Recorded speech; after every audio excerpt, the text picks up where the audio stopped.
welcome to this week's Business Blondes. Unfortunately, today we're not joined by the lovely Penny Powers as she's got a prior engagement, but hopefully she will be back again next week. So it's just me and the lovely Sam and Carol Ann. And in the week where we're starting to open up, aren't we? The non-essential shops are open. I don't know about the rest of you. I can't wait until tomorrow when I actually get to go and see my hairdresser. It's going to be my very best friend because she can get rid of my grey. But people are starting to get out and about and reconnecting, which is lovely. So, Carol Ann, my lovely, what's this week held for you? Well, I did manage to get away to the seaside, and it was a booking that had been cancelled 3 times because of the various lockdowns. So it was like someone said to me, "You were like a bullet out of a gun getting that place, weren't you?" No, it has been cancelled 3 times, And it was like, still, will we get there? And it was wonderful just to be by the sea and to get away from these 4 walls, which we've been stuck in for months. And what was interesting is watching the restaurants coming back to life, people sitting out in freezing weather, but wanting to eat seafood in a harbour, no matter if you had frostbite or not, we were willing. And, and there was a kind of gentle party atmosphere rather than let's go wild.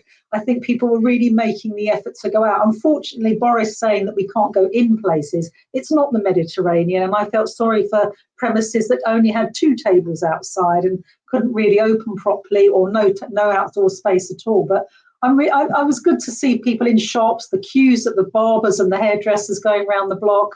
I'm sort of like, wow, lovely. This is what we need. We need this kind of the green shoots of life coming through again. And it was just great to see it, Yeah, and like you, I'm off at the salon tomorrow, not for a massage, manicure, blow dry. Yes. It's just bliss, isn't it, to be able to all those things that I think before I really took for granted. I enjoyed them, I loved going, but I don't think I really appreciated them as much as I really appreciate them now. And it really has that thought about being able to actually now go and enjoy a coffee sat down with a friend, even if it's blisteringly cold and raining and miserable. It's like I'm still doing it because actually we just want to get out and reconnect, don't we? Yeah. Sam, lovely. How about you? Well, actually, I think I'm still in my bubble. I still haven't sort of left my domain here. I haven't been to a shop yet. In fact, I forgot that shops were open. I mean, I am like you. I'm counting down the days when I can actually go to the salon. But I've still got a couple of weeks to wait till my appointment comes through.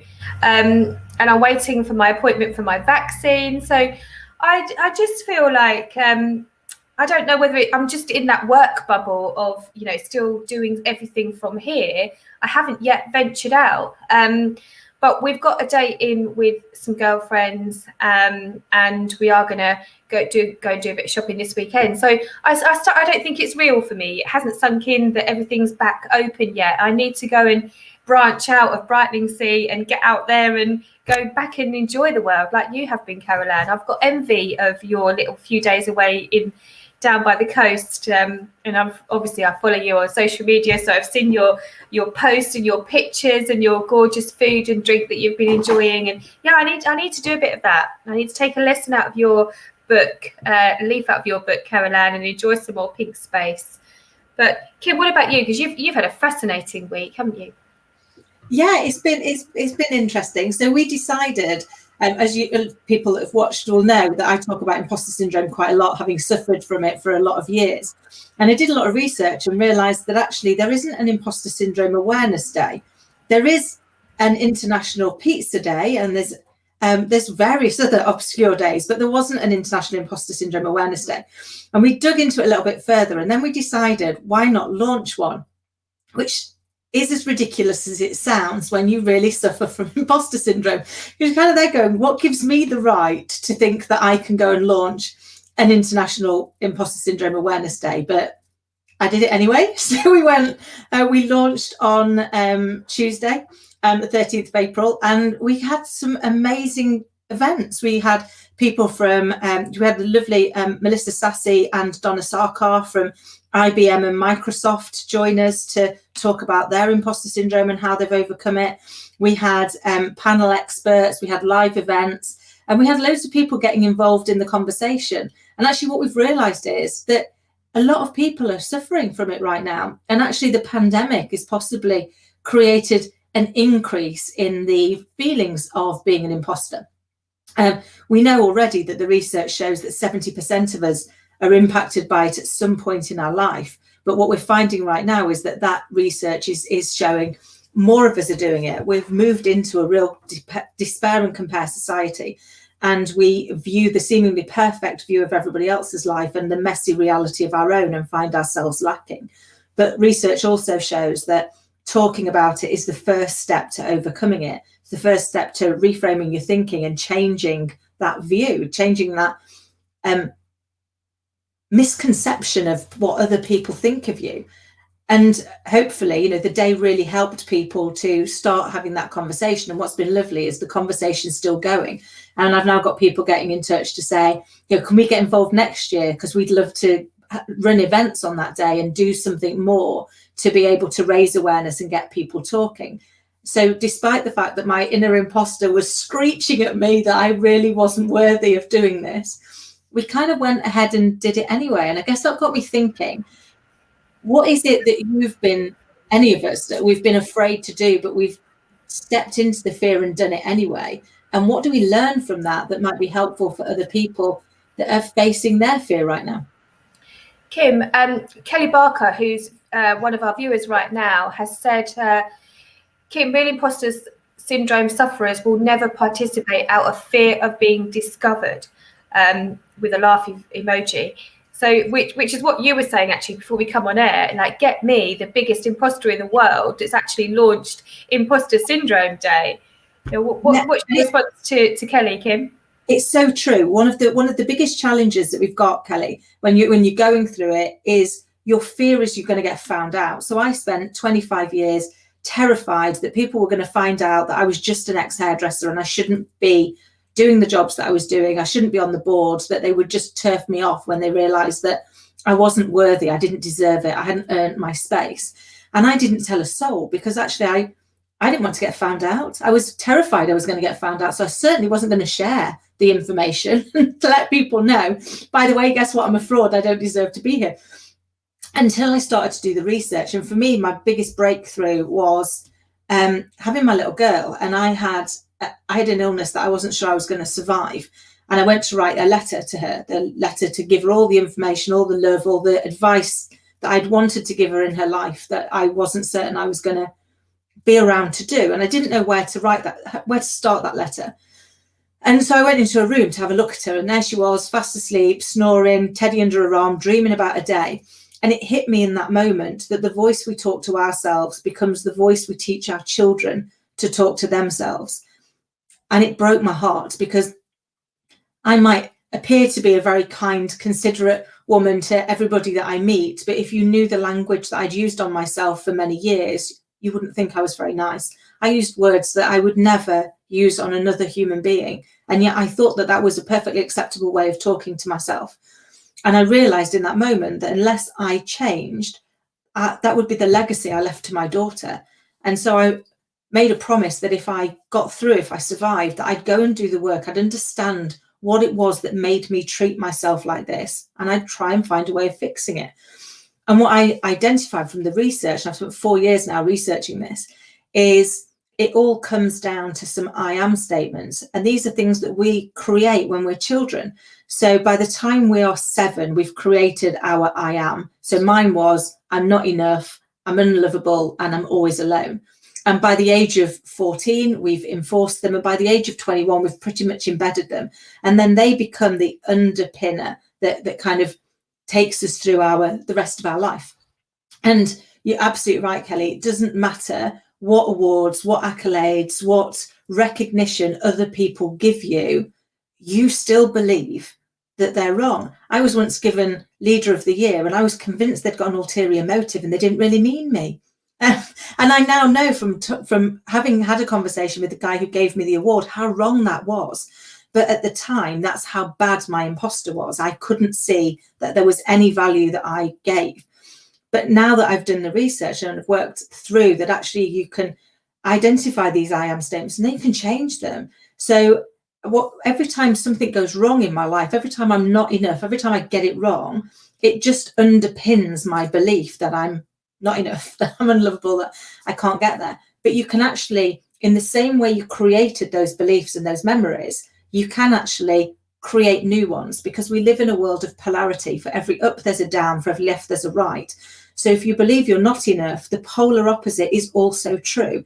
And actually what we need to do is learn how to reframe our thinking and regain control, because our inner imposter is actually our inner child. And it is trying to keep us safe. It's not actually trying to harm us. It's trying to keep us safe. It doesn't want us to get it wrong. It doesn't want us to mess up or be a fool or put ourselves out there and get picked on. But what it really needs is the adult us to reach in and go, it's okay, I've got this, because what's the worst that can happen? And actually, once you start talking about it, one of the reasons I started talking about it was I realized that actually, if I could share, even though it's excruciatingly embarrassing, sharing how you feel, sharing how ridiculous your inner conversation is to other people. But in doing so, if it helps just one person realize that they too can change the script, then it's worth going through that pain barrier. And what I've now realized is that actually your vulnerability becomes your superpower. So the fact that I'm a hairdresser isn't actually my downfall. It's my superpower, because it taught me to be able to listen to people, to really want to understand them, and to try and create a memory for them that was positive.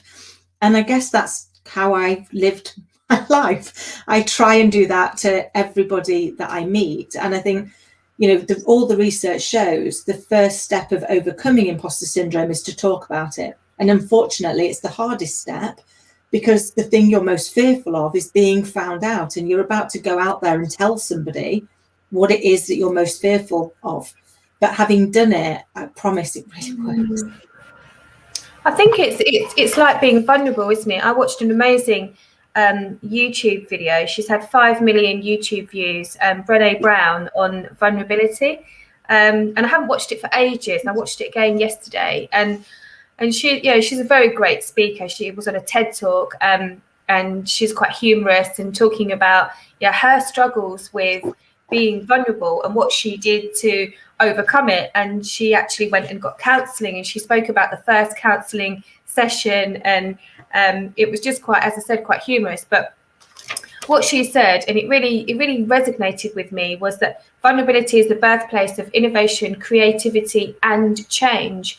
So before, we can do all of those things, before we can be innovative, creative, and before we can change, which is what all of us talk about in business all the time, isn't it? We've got to be innovative, we've got to be creative, and we've got to be adaptable and changeable. But before we can do any of those things, we've got to accept that we've got vulnerabilities. We've got to be vulnerable. We've got to share our vulnerabilities. And that's the hardest thing to do, just like an imposter talking about how they feel. So I completely resonate with where you're coming from in that, Kim. Yeah, no, so and Kelly, thank you for sharing. So Kelly was just letting us know that at the graduation of his second university bachelor's degree, somebody was given most outstanding and actually turned it down because he couldn't believe he was really worthy of the honour. And it's amazing how many examples of like that, Kelly, there are around the world. And actually what we're now seeing is more and more people, more and more successful people are willing to share with us when they've actually faced their own inner imposter. And in fact, even Einstein had it. So Einstein has a quote which says something along the lines of this high esteem within which my works are held, leave me feeling like an unlikely swindler. So somebody who was recognized globally as a genius doubted his ability too. And I think that gives me some confidence. Certainly not. I mean, my inner imposter then kicks in going, you can't be an imposter, Kim, because he really achieved something. So if he felt like an imposter, he felt like a real one. But that is, I guess, the ridiculousness of that inner script. It's that inner dialogue that is holding us back. And once we can encourage people to give them a safe space, I think what we've got to do is give people a safe space where they can share their vulnerability without losing their credibility, because that's our biggest concern. Our biggest concern is that in sharing it, we're going to be less credible. We're going to get found out. We're going to look like a fool, and none of us want to look foolish. And I wonder if that perhaps drives us. But Caroline, I wonder, does this resonate from kind of all the work you do? Obviously, you've got such an amazing wealth of experience. I coach a lot around imposter syndrome, and given that we've all had it at some point, we're in a very large club here, and there is actually something the opposite of the imposter syndrome, which is the Dunning-Kruger effect, and which is basically, and we all know someone, right, who thinks they're really great and they're not, and yet the people with imposter syndrome are great, but they don't think they are. So you've got the David Brent, like office manager, who thinks he's like the genius of leadership, and he's an absolute fool, but he has sort of 100% self-belief in his stupidity. And yet really genius people are sitting there thinking, am I good enough? Am I good enough? So it's not right. So what you have to do, and just like Kelly shared the story of the guy who wouldn't accept the outstanding award, best student, you have to challenge it. Is it true that I'm really not this thing? If the evidence is such that your boss, your manager, your clients are saying, we really rate you, are they lying? No. It's your inner voice that's not allowing it. And maybe, as you said, Kim, it's the child that wants to be kept safe. But equally, how terrifying to be loved, to be successful, to be wealthy, to be abundant. Wow, are you going to allow that in? Because if we don't allow that in, we're going to have empty cups instead of cups that are full. And I think it's the fear of, wow, what if I get all the love, money, success, status I've ever wanted? What will I do with it? Do I deserve it? And of course you do. And it's kind of like you have to challenge this voice over and over, because the evidence, the black and white evidence, is pointing to the fact that actually you are pretty good. Allow it in, own it. I love that. That's where self-sabotage comes in, isn't it? And I see a lot of that in my coaching practice too, where people get to a certain point and they plateau. But it's not because they're not capable of achieving the next level. It's because they've put their own lid on their belief. Because, again, it's that fear. It's the fear of being above the parapet, the fear of being known, the fear of success. It's a real fear. Led by imposters. Yeah, no, I completely agree. And I love kind of one of the things I learned as going through this is that you can borrow other people's belief. So, Caroline, as you were saying, when people give you these opportunities, it's because they believe in you. It's because they believe that you're good at these things.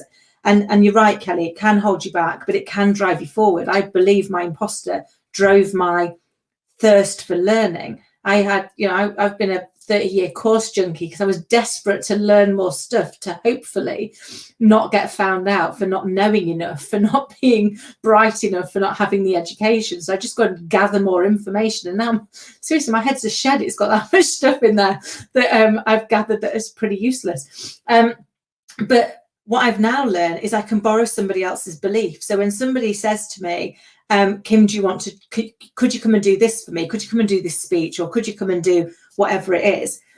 I actually looked and go, they're not going to ask me to do that if they didn't think I could do it. So back to the fact that at our base, none of us want to appear foolish. So that's true of everybody else. So if somebody asks me to go and do a speech for them, they don't want to look foolish. They don't want somebody to go, really, you got that? What you?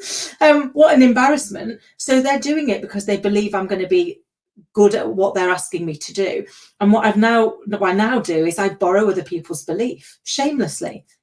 Shamelessly. If somebody says to me, Kim, can you do this? I will absolutely borrow their belief and go, yeah, I'll give it a go. And then I will do everything I possibly can to make sure I do it to the best of my ability and I don't let them down. And it doesn't mean to say I don't get it wrong. We all get it wrong. But I think for me, the biggest lesson was that we are perfectly imperfect, and that's okay. Having spent years. I was just going to add, Kim, that one of the things that I ask people to do, and I do it for myself, I have to do it with myself because I goof up a lot, is to understand the imperfection of the human condition, that none of us are perfect, And if you offer yourself unconditional compassion and self-forgiveness, then you have a go at life. If you think I can only do something unless I'm perfect, you'll always be in the holding area of life. But if you say, I'll have a go, and if I screw up, if I goof up, if I make a mistake, I will give me unconditional forgiveness and compassion, as you would a child trying a dance step or trying a painting they've never done before. You would say, well done for having a go. And if you've got that safety net of self-compassion, then you enable yourself to step forward. Oh, I love that.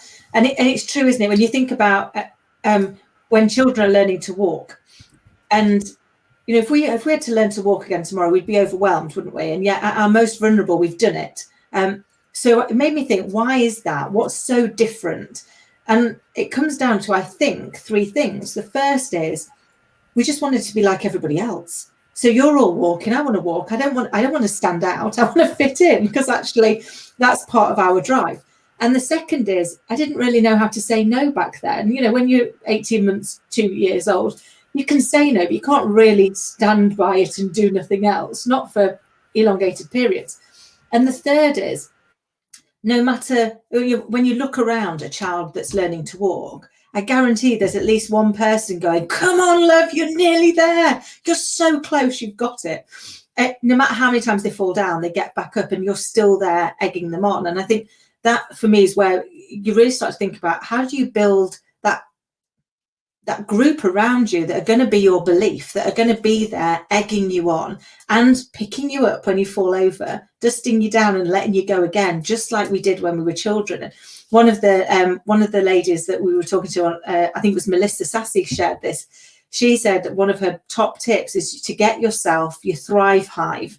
So it's your 5 or 6 people that are either going to give you a kick in the pants to just go, no, we're not doing this today, get out there, and because you've got this, or the people that are just going to lend you their belief. And she said for her, she needs a mix of both of those to be able to, when she's feeling the fear, when she's sat there and she's like, I can't do this, it shouldn't be me, I'm not worthy of this, that she can call on those people and they can actually help her get out of that groove and go and do it. And I was like, what an amazing way of doing it. And you two lovely ladies are definitely part of my Thrive Hive, because whenever I get really like, oh, what am I doing? I know that I can pick up the phone to you guys and you've always got my back, which I always appreciate.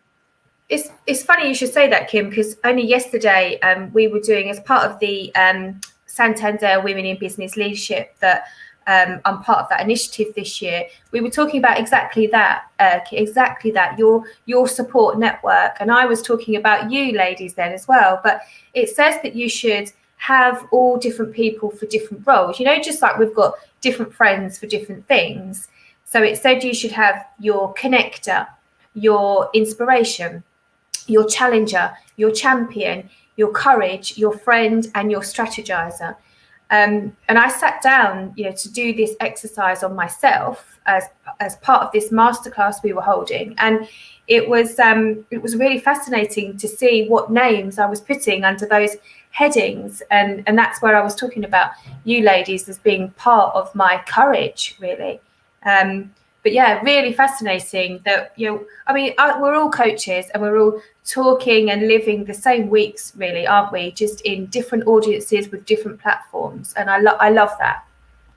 I love that idea of the Thrive Hive and the different kind of avatars for each one.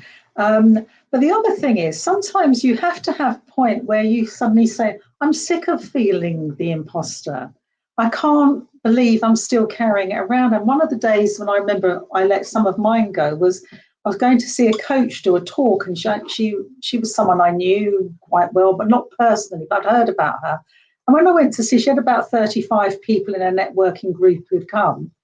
It was like watching paint dry. I was like, am I in the right place? This woman, and I was like, it's really dull, it's really boring. But she was up there doing it. And I was thinking, well, who's the fool here? I'm the one thinking, I can't possibly, I'm not good enough. She's thinking I am. And it was like, I want what she's got, even though it wasn't very interesting. I thought, I want that self-belief. And I kind of my sense of a combination of confusion and outrage that this woman could do it and I couldn't. I went home and I gave myself a really good talking to, but in a positive way, Kim. Like, isn't it time you allowed yourself the possibility that you might be able to do it? And it was almost the day I wore out my imposter syndrome. It's like, you're not working for me anymore. You are like last year's fashions. They're out, they're tired, they don't suit me. I need some new gear.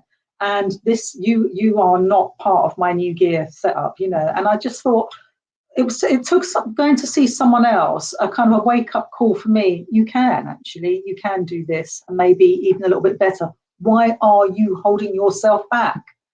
So it was like, enough already, you know. You know, I love that, and I think sometimes you do, don't you? You look at it and go, why am I being so mean?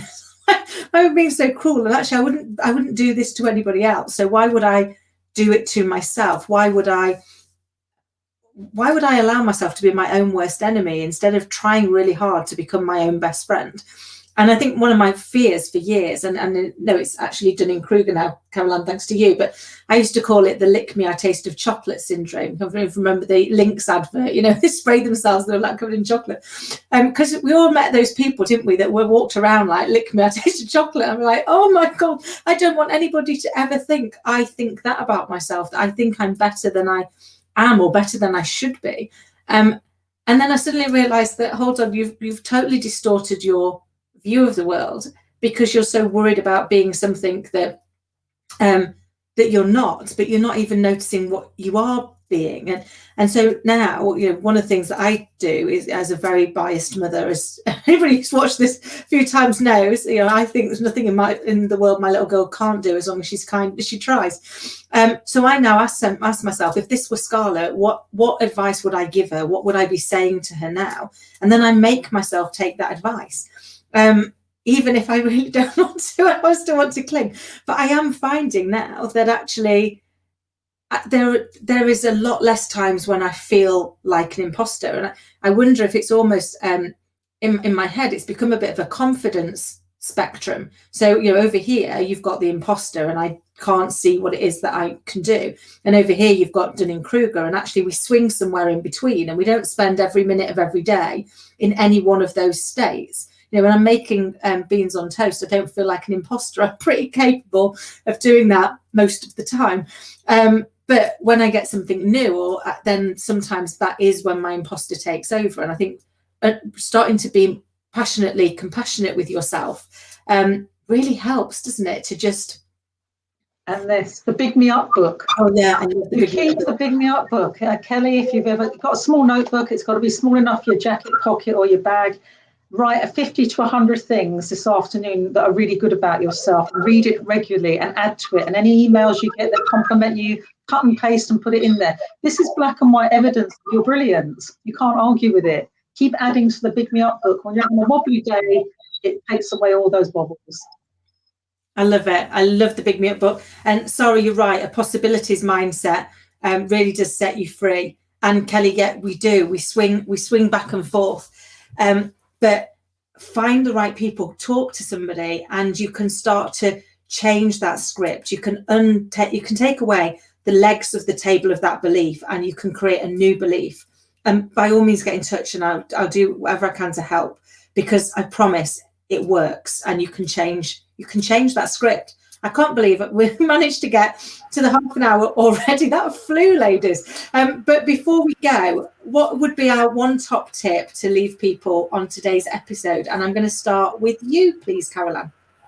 Always unconditional forgiveness. If you want to get out the comfort zone and live the life of your destinies, give yourself a lot of compassion as you step forward, and you'll find it's a lot easier than you think if you provide the cashmere safety net that you may need to fall into. I love that. Great advice. Sam, my lovely, how about you? I think it's following on from the Brené Brown vulnerability YouTube that I watched yesterday. It's about really knowing what are your vulnerabilities. How can I every day share the things that, you know, I'm fearful of, the things that I feel an imposter about. Really opening up to my vulnerabilities, because until I do, how will others trust me to help them? That's the one tip for me. I love it. great advice from both of you. I guess for me, it's going to be beliefs. So I think where you can, lend your belief to somebody. It's the most powerful thing you can do, is to let somebody know you believe in them and tell them why, because you just don't know if they're suffering from their imposter today. And when somebody gives you an opportunity, recognize that they're lending you their belief and take it, because you've got this. Now, we're out of time. So if you would like to join us and be our guest here next week, please do get in touch with us at www.businessblondes.tv. And we would love to have you join us. And thank you so much for joining in, for giving us so much of your thoughts today. We've really, really appreciated that. And we hope you have a lovely, lovely week. Until next time, take care, stay safe, and believe in yourself. See you later.